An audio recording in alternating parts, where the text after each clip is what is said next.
കരുതുന്നത് ഞാനാണ് ആദരിക്കപ്പെട്ടതെന്നാണ്.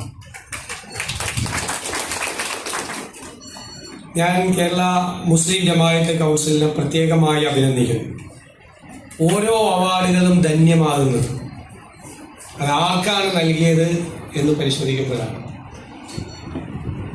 ഈ അവാർഡ് ഇനി ഏറ്റവും ശ്രദ്ധേയമായ ഒരു അവാർഡായി മാറാൻ പോവുകയാണ്. തീർച്ചയായും നിങ്ങളത് ഏൽപ്പിക്കുന്നത് ശരിയായ കൈകളിലാണ് എന്ന് വളരെ സന്തോഷത്തോടു കൂടി പറയാൻ ഞാൻ ആഗ്രഹിക്കുന്നു.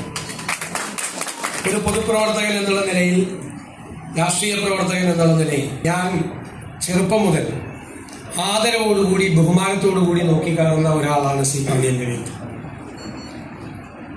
അദ്ദേഹം വിശുദ്ധിയുടെ പര്യായമായി നമ്മുടെ രാഷ്ട്രീയത്തിൽ നിൽക്കുന്ന ഒരാളാണ്. തൻ്റെ നിലപാടുകൾ കൊണ്ട് തന്നെ എല്ലാവരോടും സൗമ്യമായി പെരുമാറുകയും അസൂയ ഉണർത്തുന്ന തരത്തിൽ സംസ്ഥാനത്തുടനീളം സൗഹൃദങ്ങൾ ഉണ്ടാക്കുകയും ചെയ്ത ഒരാളാണ്. തിരുവനന്തപുരത്ത് ഇത്തിരി കൂടുതലാണ് സൗഹൃദം. സ്വന്തം ജില്ലയേക്കാൾ കൂടുതൽ സൗഹൃദങ്ങൾ അദ്ദേഹം ഉണ്ടാക്കിയത് തിരുവനന്തപുരത്താണ്.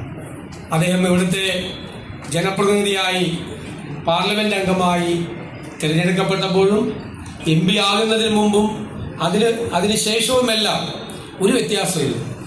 നമ്മൾ കാണുന്ന, നമ്മൾ ശ്രദ്ധിക്കുന്ന ശ്രീ പന്ന്യൻ രവീന്ദ്രൻ